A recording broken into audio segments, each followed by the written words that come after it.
de trabajo, o la otra persona alegaba que sí, que el trabajo que había hecho, aunque era poco, era muy significativo, hasta que, por medio de la ICMJI, se determinaron unos 4 criterios de autoría, y se deberían hacer cumpliendo los 4. ¿Cuál es el primero de estos? Y con ese primer punto se está abarcando, de hecho, varios criterios. Aquí hay varios criterios en uno solo. Ese primer criterio nos está hablando sobre contribuciones sustanciales a la concepción o diseño del trabajo. Y aquí podríamos poner el ejemplo de la persona que se le ocurre la idea del trabajo, es el que va a estar detrás de todo, el que va a liderar el trabajo, pero también va a haber personas que van a estar participando en la adquisición de los datos, por ejemplo, que vayan al hospital a recabar datos de las historias clínicas o incluso análisis de estos datos. Por ejemplo, que se necesite un análisis estadístico o interpretación de los mismos. Entonces, si es que vemos de que una persona está participando como autor y se ha encargado de hacer solamente el análisis estadístico, no podemos decir que solamente por haber hecho eso lo vamos a excluir. Un segundo punto que da la ICMJE sobre la redacción. La redacción del trabajo o revisión crítica para contenidos intelectuales importantes. Y nótese aquí de que este segundo punto puede que no sea desarrollada por todas las personas. Y las razones van a ser varias. Una de ellas podría ser porque a la persona simplemente no quiso hacerlo, no tuvo disponibilidad de tiempo. O la otra razón, y que a veces también genera ciertos conflictos internos, es que los demás autores no le den la oportunidad a ese otro autor. Vamos a estar viendo eso más adelante. La tercera, y esto ya es, digamos, un paso más adelante en el proceso de publicación, es la aprobación final de la versión a publicar. Recuerden de que cuando vamos a estar publicando un artículo en una revista, vamos a subir un manuscrito a la página web de esta revista y nos van a mandar una versión para corregir en caso de que sea necesario. O incluso una vez haciendo esto, se nos pide que todos los autores den la aprobación final para que esta versión pueda ser publicada. Parece algo obvio, pero como vamos a ver más adelante, esto no siempre se cumple y hay algunos autores que encuentran la forma de poder transgredir a ese tercer punto. Y como les estuvimos mencionando en el punto anterior, el cuarto punto es básicamente asumir las responsabilidades de esta publicación. También, igual que el punto anterior, parecería algo obvio, pero como vamos a ver más adelante, no siempre se va a cumplir. Y es que si es que nosotros leemos un artículo cualquiera que se ha publicado, nosotros estaríamos suponiendo de que todos los autores ahí mencionados estaban de acuerdo. Pero ¿qué pasa si yo les digo de que, por ejemplo, uno de esos autores nunca estuvo enterado de que le pusieron su nombre ahí?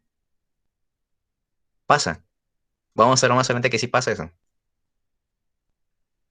Por lo tanto, cuando uno coloca su nombre como autor o acepta incluso ser un autor de un artículo, con eso está aceptando también la responsabilidad que pueda caer sobre él por parte de la investigación que está haciendo.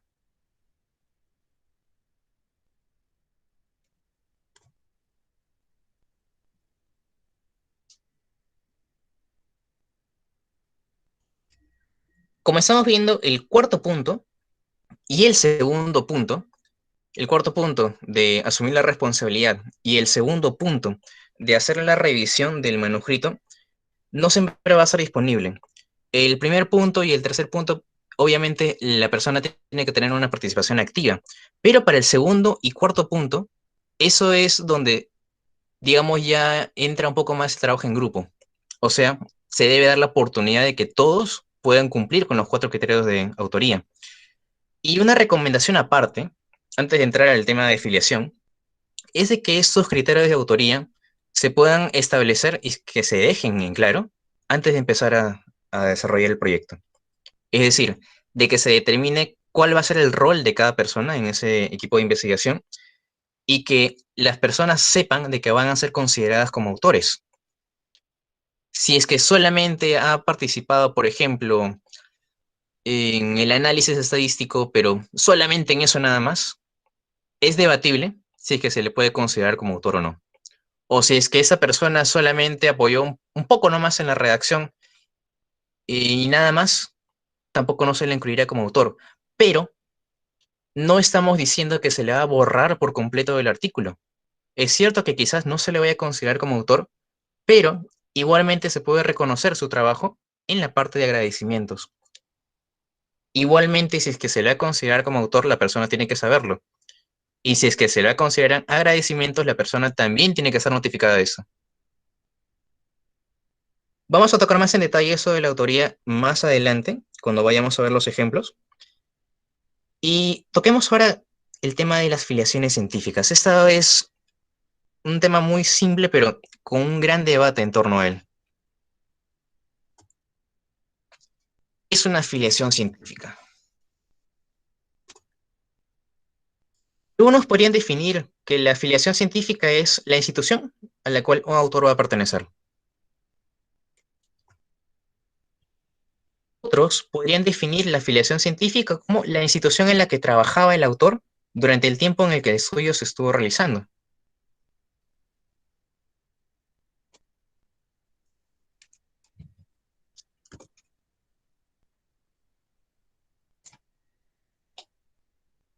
Hay otras cuestiones más también a tomar en cuenta. De seguro han escuchado de los grants, o sea, el apoyo económico que puede uno recibir para una investigación. En esos casos, si es que una institución va a dar un apoyo económico de ese tipo, también se puede filiar por esa. O incluso si es que da un apoyo de cualquier tipo, un apoyo tecnológico, como el acceso a laptops, computadoras, internet, o si es que te da un apoyo por medio del acceso a base de datos, también sería un criterio para poder filiar por esa institución. Y así muchos más. De hecho, incluso pongamos el ejemplo de que tenemos un investigador que trabaja a tiempo completo en una institución. Llamémosle eso la institución A. Paralelamente, ese investigador decide hacer una investigación con una institución B. Pero para poder hacer esa investigación en la institución B, este autor, este investigador, requerirá tiempo. Entonces, ese investigador va a ir a conversar con los directivos de la institución A, donde trabajaba a tiempo completo, solicitando un tiempo para poder dedicarlo a la investigación en la institución B. Eso también algunos lo consideran como un criterio para poder filiar, en este caso, por la institución B y por la institución A, porque está cediendo parte de su tiempo. O incluso algunos reciben pagos durante ese tiempo. También es una indicación como para poder filiar. Pero esto hay que reconocerlo que el tema de la afiliación científica es más que todo una decisión personal. Hay ciertos criterios a tomar en cuenta, pero al final es una decisión personal. Otra cuestión a tomar en cuenta es, ¿qué pasa si es que este autor, al momento de iniciar la investigación, estaba en la institución A?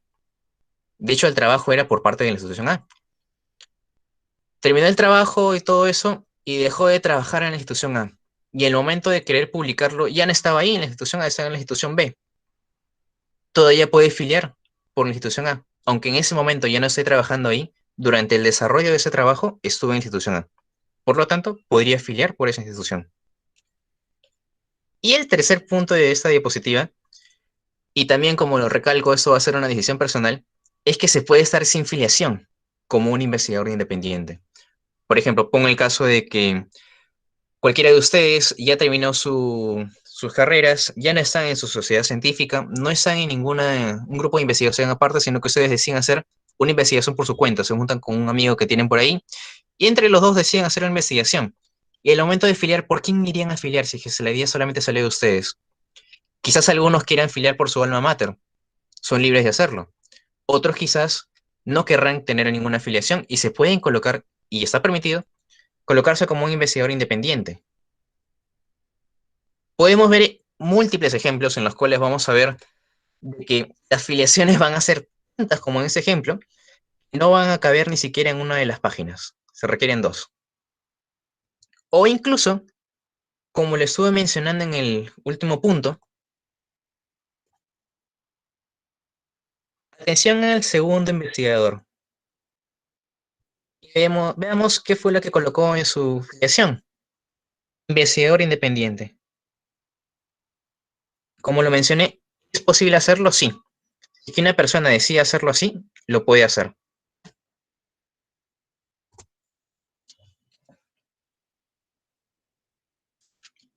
Ahora que hemos visto, a grosso modo, de qué trata eso de las filiaciones y cómo es que uno podría afiliar por una institución o por otra, o incluso por ninguna, veamos cuál en sí es la importancia de estas filiaciones y por qué realmente es tan importante hacerlo de forma correcta.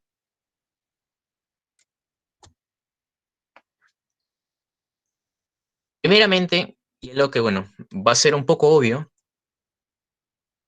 es de que por medio de estas filiaciones se va a poder evaluar la producción científica de una institución. Y asimismo también se pueden hacer análisis de redes de colaboración.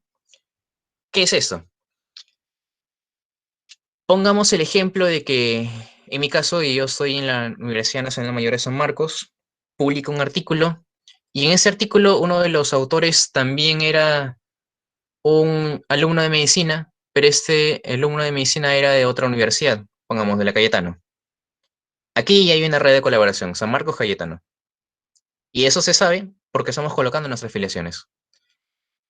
Se pueden hacer estudios tremendos que evalúan esas redes de colaboración. Y además, así como la autoría, una afiliación también va a implicar una responsabilidad institucional, ya que uno está recibiendo el respaldo de una institución en una investigación. Y eso más que todo entra a tallar cuando estamos hablando de investigaciones que involucran a personas, que involucran a animales.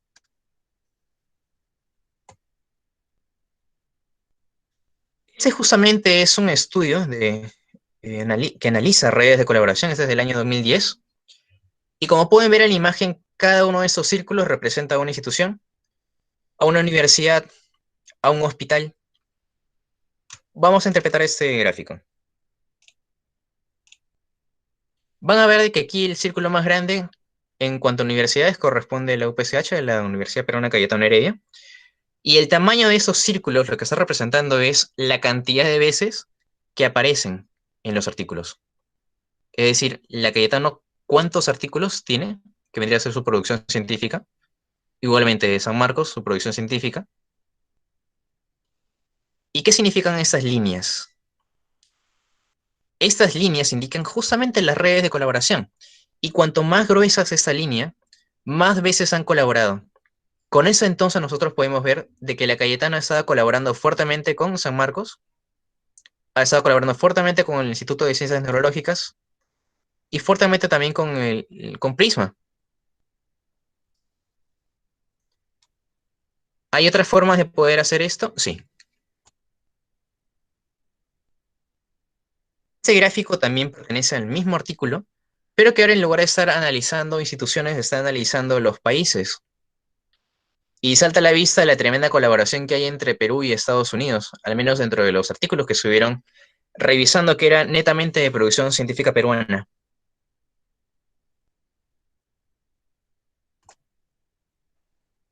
Diferentes modos de poder presentar esos gráficos de colaboración, diferentes programas para poder hacerlos.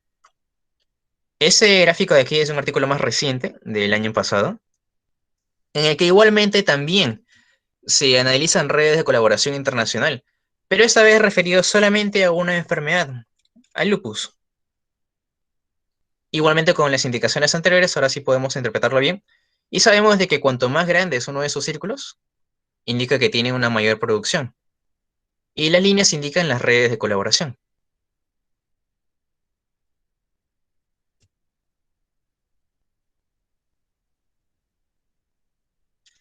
Ahora que hemos dado unas cuantas pinceladas sobre de qué tratan las filiaciones, de qué tratan las autorías, vamos a ver unos cuantos ejemplos prácticos, donde podamos ver realmente qué es lo que no tendríamos que hacer en cuanto a las autorías y las filiaciones. Y quizás muchos de los ejemplos que voy a estar mencionando puede que se les hagan familiares o alguna vez hayan pasado por algo parecido. Veamos este primer ejemplo.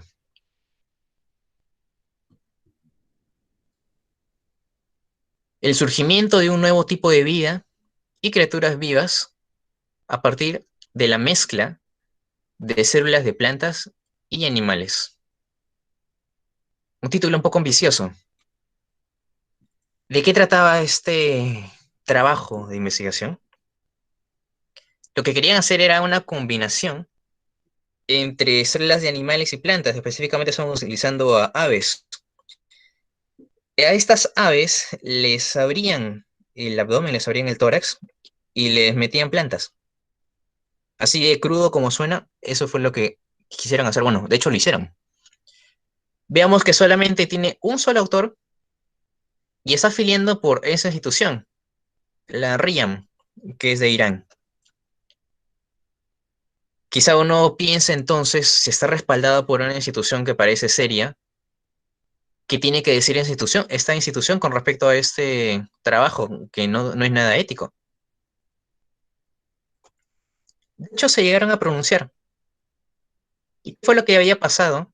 De que este autor, llamémosle entre comillas, investigador, había sido retirado de esa institución por algunos problemas que había estado presentando, según lo que refieren aquí, algunos problemas de desórdenes mentales,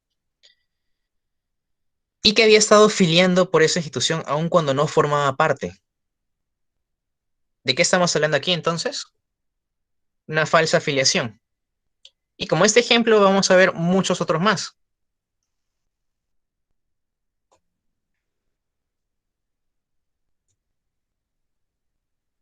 Veamos ese de aquí.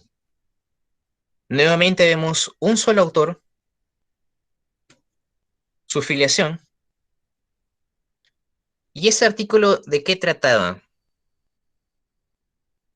Y lo que querían hacer en ese artículo era analizar la conducta de médicos que hayan estado en algún momento bajo la influencia del alcohol. Y todos los análisis con respecto a los procedimientos disciplinares que hayan tenido y cómo es que resultaron estos. Ahora, si es que nosotros vemos ese tipo de investigaciones, esto probablemente va a requerir el permiso para poder acceder a esos antecedentes. A lo que tendría que haber pasado por un comité de ética, sí o sí. Ese autor refiere estas afiliaciones. Es un laboratorio de sexología forense y el de aquí abajo. Pero centrémonos principalmente en ese de aquí, el de la letra A. Esto es, de hecho, parte de ese artículo en cuanto a lo concerniente a la ética. Y mencionaba, una aprobación institucional fue garantizada por el Consejo Ético de nuestra institución. Nuestra institución. Y era a esa institución a la que se refería.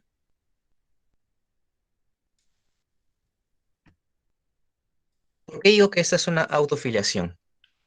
Resulta que se hizo unas cuantas investigaciones sobre esta afiliación y de hecho la dirección que había dado, y esa dirección correspondía a su casa.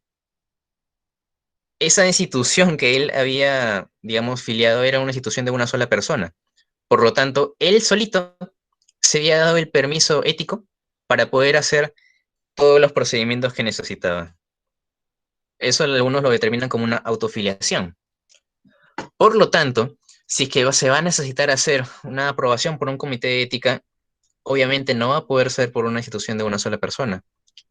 Requiere la aprobación por terceras personas.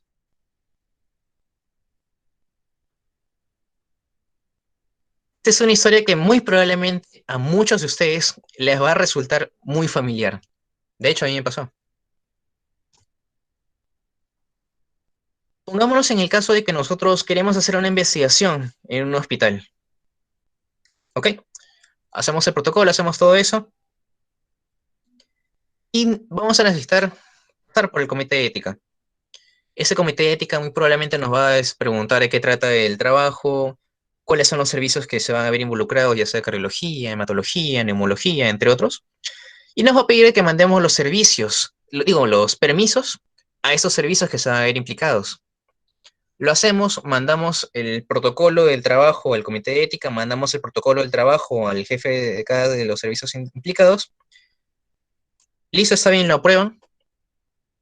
Y empezamos a buscar datos en las historias clínicas. Seguimos con el trabajo.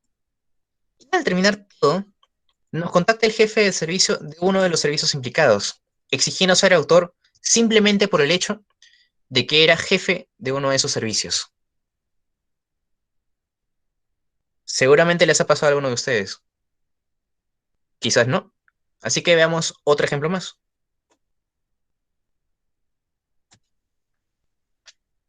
Un tipo de investigación por el cual iniciamos muchos de nosotros, un reporte de caso. Queremos hacer un reporte de caso, vemos un caso interesante y queremos reportarlo. Nos juntamos con otros amigos, hablamos al respecto, investigamos y decimos que sí, puede ser un caso reportado. Igualmente pedimos los permisos respectivos al paciente y familiares, me refiero al consentimiento informado, algo a tener en cuenta siempre antes de hacer el reporte de caso. Como estamos ahí y uno de los residentes estaba viendo este caso, que también le resultaba muy interesante, lo desarrollamos junto con él. Empezamos a hacer todo, lo redactamos, ya lo tenemos todo listo. Pero al terminar todo, este médico residente nos dice que va a incluir también al jefe de su servicio. ¿De qué estamos hablando aquí? Esto es lo que se conoce como una autoría regalada, que algunos, para minimizar esto, lo llaman una autoría honoraria. Seguramente les ha pasado a muchos de ustedes, a mí me ha pasado.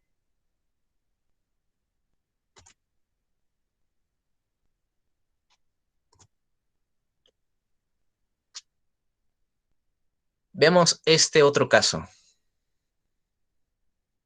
Este es un fragmento de un artículo que escribe otro autor con respecto a otro artículo más. ¿Qué pasó en este artículo?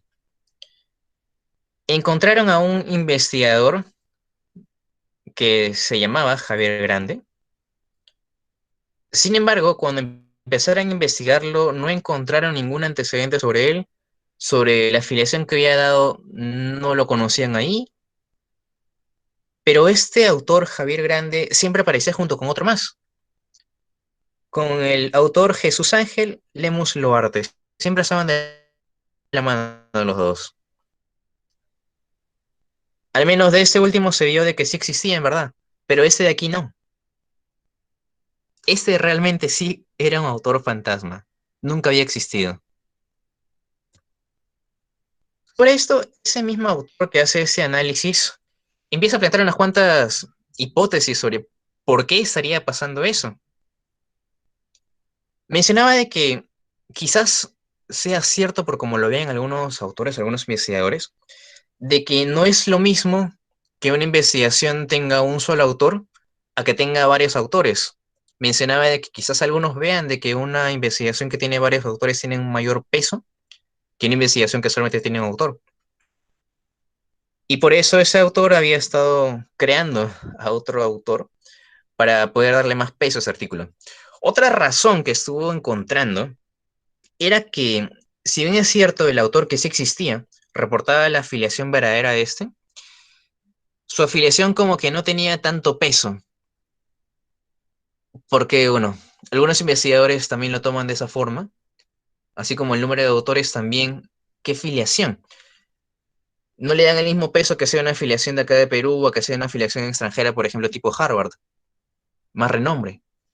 Y lo que hacían era crear un nuevo autor, un autor fantasma, y darle a este autor la nueva afiliación de Harvard, por ejemplo. Pero seguramente ustedes se preguntarán, ¿y cómo hace todo eso? ¿Cómo hace para pasar las barreras de la revista?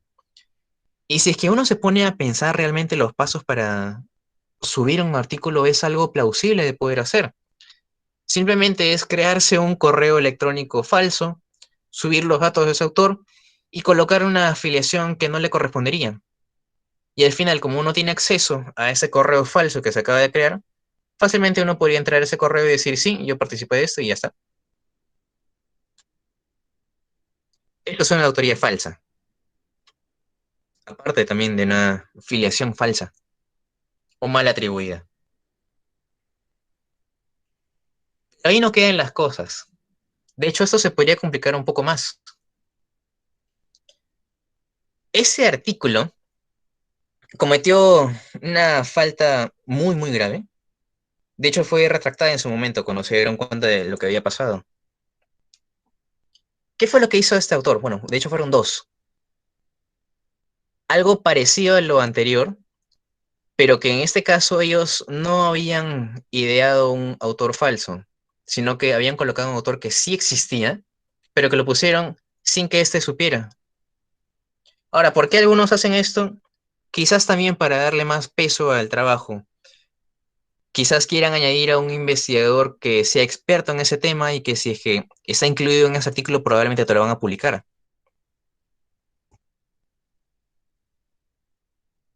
Y cuando entrevistaron a ese autor, el primer autor de ese artículo, sobre el por qué había estado haciendo eso, o si es que se iba a retractar, él se negaba, porque aducía de que había invertido mucho tiempo, mucha energía y mucho dinero en eso. Y él decía que si es que hubieran encontrado esa falta, que simplemente remuevan a los autores y que lo dejaran todo ahí.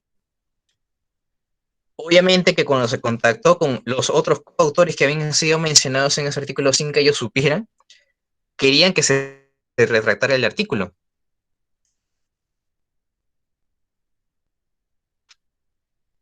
Igualmente, todos los demás estaban a favor de que se retractara ese artículo. Y como vemos, ese tipo de falta, lo que algunos denominan como una autoría inadvertida. Esos son solamente unos cuantos ejemplos de todo lo que puede estar sucediendo con respecto a problemas de autorías, con respecto a problemas de filiaciones. ¿Van a seguir pasando? Probablemente sí. Algunas sugerencias, algunos consejos que dan los revisores sobre ese tipo de problemas es tener cuidado incluso al momento de usar el correo electrónico. Si es que ustedes pertenecen a una universidad, a algún instituto, probablemente se les debe haber facilitado un correo electrónico institucional. Mencionan que algunos autores, algunos editores de revistas utilizan eso como una primera barrera. Bien, el tipo de correo que están recibiendo por parte de los autores, si es un correo institucional, eso sí da un poco más de peso, más validez. Pero si es un correo electrónico personal, hace dudar un poco.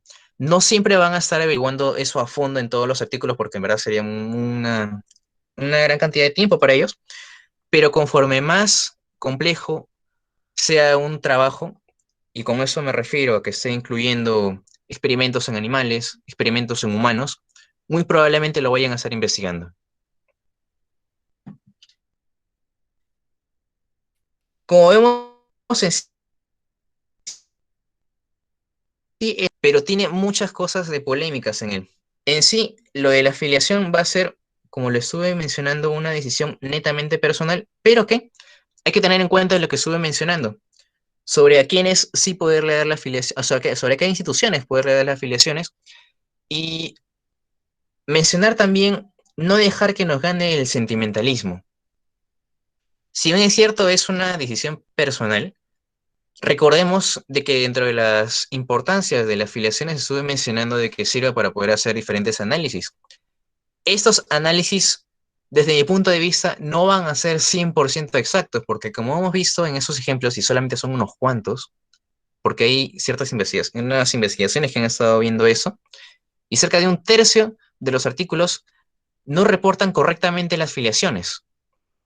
Entonces, estos estudios van a ser un poco sesgados en cuanto a la información que manejan, pero conforme nosotros podemos tener cuidado sobre las filiaciones que nosotros incluimos para nosotros, podemos mejorar eso.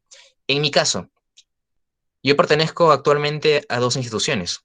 La Sociedad Científica de San Fernando, que es donde me informé, donde me enseñaron todo lo que es investigación, y REDEX, que es una institución aparte, donde actualmente también hago unos cuantos trabajos de investigación.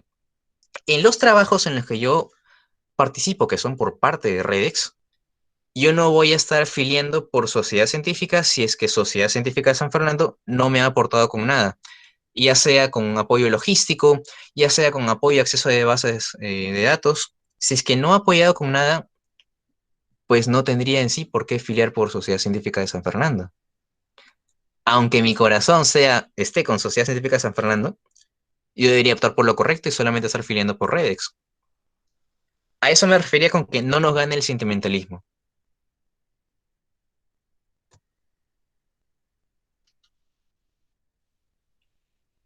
El tema en sí no es tan complejo, pero sé que siempre va a haber algunas dudas al respecto. Y es aquí donde vamos a estar desarrollando más. Si es que tienen alguna duda, cualquier pregunta, cualquiera que tengan, siéntanse libres de poder hacerlo.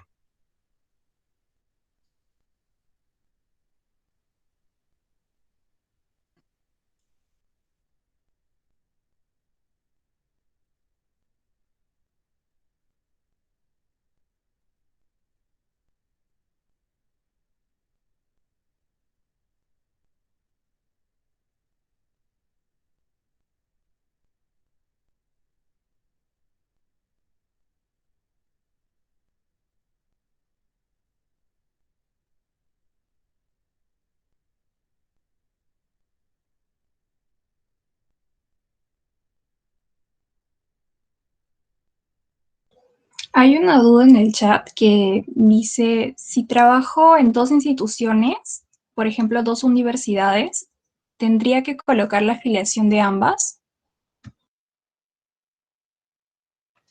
Es una buena pregunta.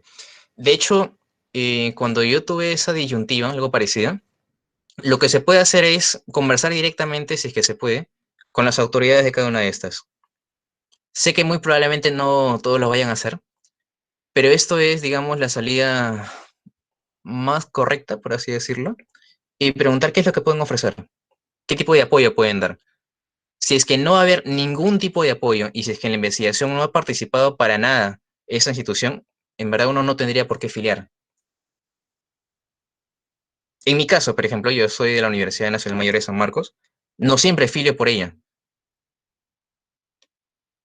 Algunos, y es cierto, algunos tienen la postura de que en el caso de que nosotros seamos estudiantes universitarios, mencionan de que si es que nosotros estamos haciendo un trabajo durante nuestro tiempo como estudiantes, el mero hecho de estar haciendo un trabajo durante ese tiempo ya uno tiene que filiar por la universidad. Y la razón, mencionan de que estamos usando un tiempo que deberíamos estar empleando en sí para estudiar, lo estamos empleando para hacer una investigación. Por lo tanto, como estamos usando un tiempo que debería ser para estudiar para la universidad, debemos de filiar por la universidad. Es la postura de algunos, otros autores mencionan de que no es necesario, que solamente uno tendría que filiar por esa universidad si es que te da algún tipo de apoyo, por ejemplo, el acceso a base de datos, pero si no, no se tendría por qué filiar.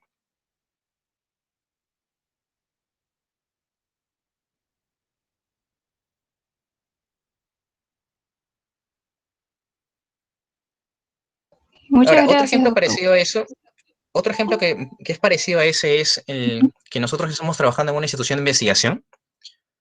Póngase en el caso de que sea, ya pongo mi ejemplo de Redex.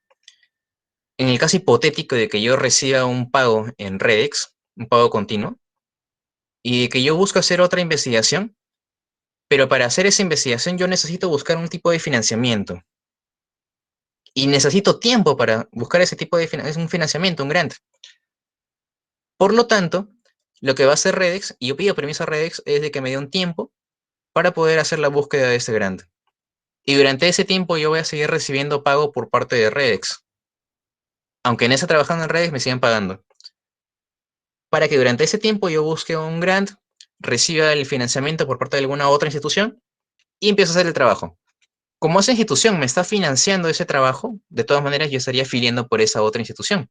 Pero como Redix me estuvo pagando también durante el tiempo en el que yo estuve buscando ese grant, otros autores también refieren de que ese es otro motivo más para poder filiar por esa otra institución.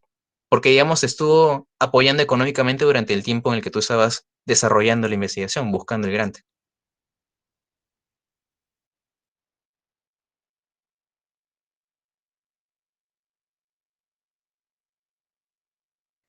Hay otra pregunta que dice, si hago una investigación estando en pregrado, ¿es necesario pedir permiso a la universidad que usaré su nombre como filiación? No, no es necesario pedir permiso. De hecho, eh, a la universidad le convendría que se coloque como filiación. Si es que uno le pide permiso, de todas maneras te van a decir que sí. Ahora, una cosa es que te digan que sí, que lo colocas como filiación, pero otra cosa es realmente qué es lo que te van a estar ofreciendo. Ejemplo, en los que yo sí, de todas maneras, sí tendría que colocar a mi universidad como filiación. Pongámonos en el caso de que yo estoy queriendo desarrollar una investigación con animales, con ratones, ratones, ratas. Y para eso necesito un espacio donde poder trabajar con estos, un bioterio. Converso con la universidad, les presento el protocolo del trabajo, ellos lo aprueban y solicito permiso para poder usar uno de los bioterios de la universidad. La universidad me lo concede y empiezo a hacer mi investigación ahí. Y en ese sentido, la universidad me está ofreciendo ya algo, un espacio para poder hacer la investigación. Por lo tanto, filio por la universidad. Es un criterio para poder hacerlo.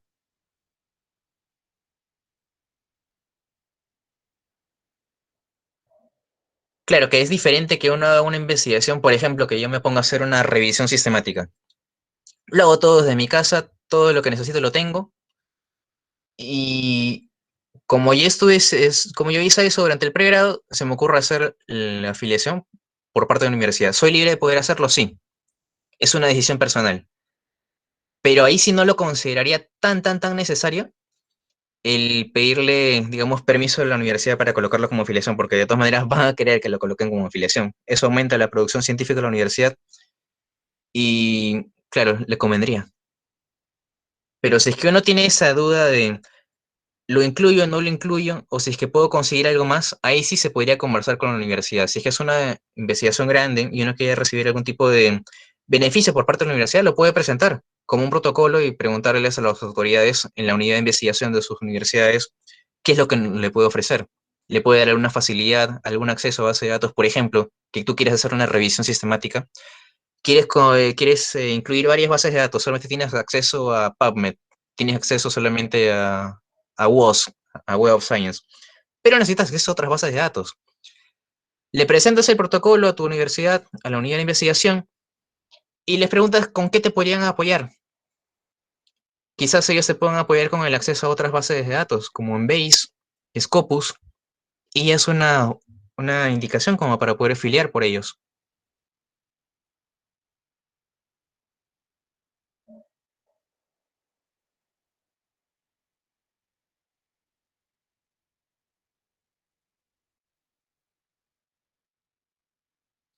Algo más que me olvidé de mencionar es cómo escribir la afiliación correctamente. De seguro han visto de que hay cierta heterogeneidad con respecto a eso en diferentes autores, en diferentes artículos. Lo que se recomienda es solamente indicar el nombre de la institución.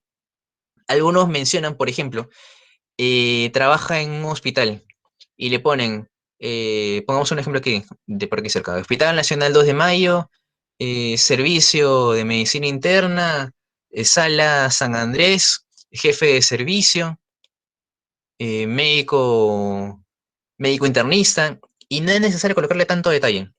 Bastaba solamente con colocar Hospital Nacional 2 de Mayo, Lima, Perú, nada más.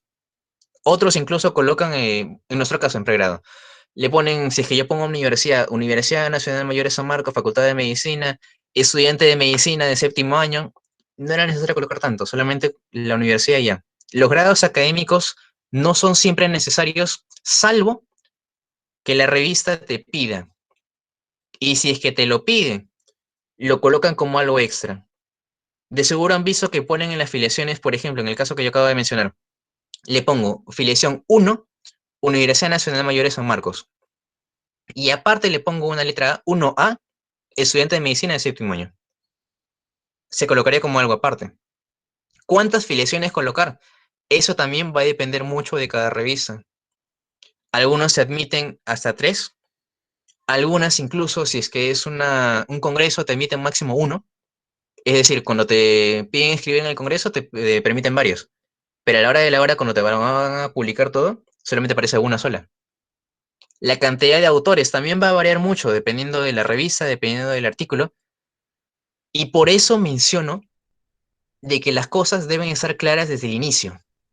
Ese caso, ese ejemplo que les puse sobre lo del reporte de caso y que luego quisieron meter a uno de los jefes del servicio, pasa.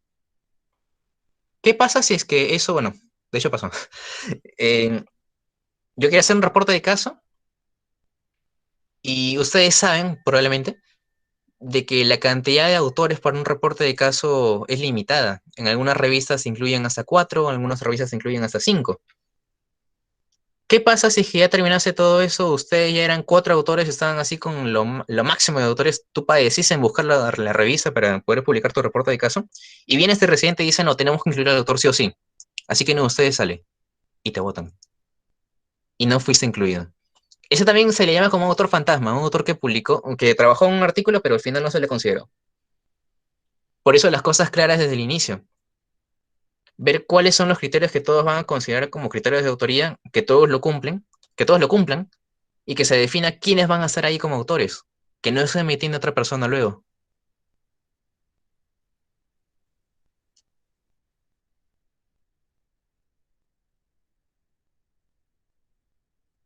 Muchas gracias, doctor. Para finalizar, hay una última pregunta, porque luego se enviará el post-text para que puedan responder si han estado atentos a la ponencia.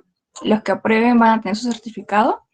Entonces, esta pregunta dice, ¿dónde podría buscar que el nombre del autor que estoy utilizando no lo estén usando otros autores? Muy buena pregunta. De hecho, hay algunas formas de poder hacer eso, que se ha tratado de poder homogenizarlo. Y seguramente ustedes, a ver, creo que en uno de los ejemplos aparece. Me parece que está, no sé, ¿no? Ya, acá. Vean a este último autor.